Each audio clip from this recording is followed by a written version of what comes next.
ককাটেলের কিছু পাখি হয়, যেমন 15 থেকে 20,000 টাকা হচ্ছে জোড়া হয় পার জোড়া। তো ওইগুলো আমাদের কিছু উঠানোর আর কি চেষ্টা আছি আমরা। শখ করে 4-5 জোড়া বার্জিগার পাখি পালন করা শুরু করেন সাগর মুমু দম্পতি। মাত্র কয়েক জোড়া পাখি দিয়ে শুরু করলেও ধীরে ধীরে বাড়তে থাকে পাখির সংখ্যা। এখন তারা বাণিজ্যিকভাবে পাখি পালন করছেন। পিরোজপুর শহরের পালপাড়া এলাকার বাসিন্দা এই দম্পতির সংগ্রহে আছে বার্জিগার, টিয়া, ককাটিয়েল, বিদেশি মুরগি ও কোয়েল সহ নানা ধরনের পাখি। শখের বশে পাখিটা আর কি লালন পালন করার উদ্যোগটা নিয়েছিলাম। ভাবছি যে না, সবাই পালতেছে বা কিছু, আমরাও কিছু নিয়ে দেখি। পরবর্তীতে আস্তে আস্তে আর কি আমরা যখন দেখতেছি যে না, এটা আমরা আর কি পালতে আর কি পারতেছি বা যত্ন করতে পারতেছি, ওভারঅল আর কি আমরা সব কিছুই মেনটেন করতে পারতেছি, তখন আমরা এটা আস্তে আস্তে আর কি বাড়াইলাম। দেখলাম যে না, আমাদের হচ্ছে। বাজরিগার আছে 15 জোড়ার মতো, আর ককাটেল আছে 10 জোড়ার মতো। ম্যাক্সিমামগুলোই আর কি আপনার অর্ধেক পরিমাণে আছে ব্রিডিং পেয়ার, আর সেমি অ্যাডাল্ট আছে কিছু।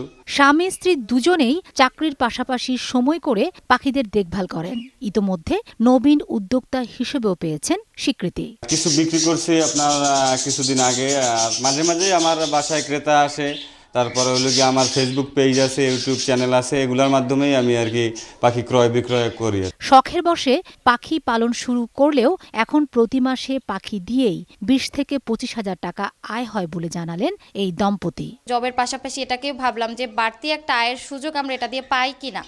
তো ওইটার সুযোগ নেই আর কি, আর দুজনের একটা সেট আপ করে ভাবলাম যে না ঠিক আছে, তুমিও কিছু টাইম দাও, আমিও কিছু টাইম দিই, দেখি কিছু হয় কি না।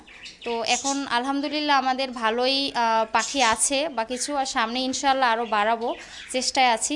দেশি বিদেশি বিভিন্ন ধরনের সিড খাওয়ানোর পাশাপাশি তারা নিজেরাই পাখির খাবারের জন্য ছাদে ঘাস উৎপাদন করেন। পাখির কিচিমিচি শব্দটা আসলে শুনতে আসলেই আমার খুব ভালো লাগে। আর শখের পাশাপাশি দেখা যাচ্ছে এখন এটা একটা ব্যবসায় পরিণত হচ্ছে, মানুষ এটা থেকে স্বাবলম্বী হচ্ছে। পাখি পালন লাভজনক হওয়ায় এই দম্পতিকে দেখে অনেকেই উৎসাহিত হয়েছেন পাখি পালন করার। সময় সংবাদ, পিরোজপুর।